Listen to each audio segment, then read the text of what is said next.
कांग्रेस, सपा, आप, तृणमूल, आरजेडी जैसी अन्य घरेलू दलों के टूट से भविष्य में बीजेपी को भारी लाभ होने की पूरी संभावना है।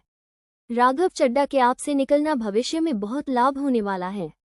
जैसे कांग्रेस से निकलकर ज्योतिरादित्य सिंधिया और हिमंता शर्मा के समान श्रेष्ठ पद और इज्जत मिल सकती है।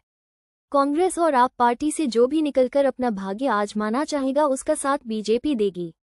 भारत और बीजेपी के ग्रहों से ज्ञात होता है कि इंडिया गठबंधन टूट के कगार पर है। 2027 से 29 के बीच भविष्य में बीजेपी और एक नई पार्टी ही रह पाएगी। आप और कांग्रेस से अनेक एमएलए एमपी निकलकर बीजेपी का साथ पकड़ेंगे। यही कहानी तृणमूल जैसी पार्टियों का भी होने वाला है। मतलब इंडिया गठबंधन का नमो निशान मिट जाएगा। सूर्य और गुरु, राहु, केतु, शनि ग्रहों का प्रभाव देश हित में लाभदायक होने वाला है। आगे चलकर पंजाब में सीएम राघव चड्ढा बनेंगे, जिसका फायदा बीजेपी को मिलेगा। इस प्रकार से बीजेपी को एमपी और एमएलए की संख्या में वृद्धि होने से राज्यसभा में बीजेपी की ताकत बढ़ेगी। जून जुलाई में ही राघव चड्ढा के साथ अनेक एमएलए बीजेपी में शामिल होने से पंजाब राज्य बीजेपी की लिस्ट में अन्य राज्यों की तरह बढ़त होंगी।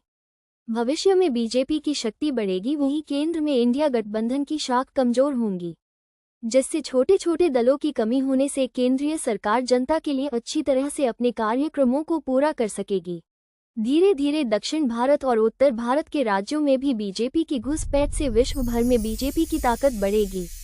पूर्व राष्ट्रपति प्रणब मुखर्जी कांग्रेस के भीतर की पोल पट्टी से वाकिफ हो चुके थे। उनको गांधी फैमिली के काले करतूतों से भारत को हानि होने का अंदाजा लग चुका था।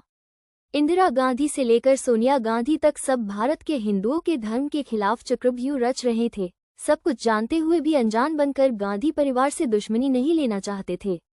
हमेशा डॉक्टर मनमोहन सिंह की तरह चुप रहते थे, क्योंकि वे जानते थे कि दुश्मनी का फल कुछ भी अनहोनी घटना का शिकार होना पड़ेगा। चुपचाप अपने पद की गरिमा को बचाते रहें। आरएसएस की बृहद शाखा सम्मेलन में मोहन भागवत के आमंत्रण में शामिल हुए थे, जिससे सोनिया गांधी राहुल गांधी को बुरा लगा था, लेकिन खुलकर राहुल गांधी कोई विरोध नहीं जताया। कांग्रेस की बनाई गठबंधन पार्टी अपना उल्लू सीधा करने के उद्देश्य से बनाई गई थी, जिसमें हिंदू जाति और हिंदुओं के धर्म पर आघात करने का लक्ष्य निहित था। सदियों पुरानी परंपराओं से हिंदुत्व अपने जाति धर्म की रक्षा करते आ रहे थे, उसमें इंडिया गठबंधन पार्टी ने विरोध जताया।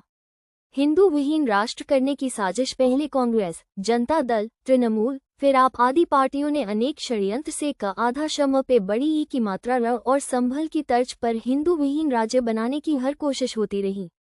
आरएसएस और बीजेपी के हस्तक्षेप से बिहार, बंगाल राज्य में गठबंधन के मूर्ख नेताओं की एक नहीं चली, क्योंकि बीजेपी चैतन्य होकर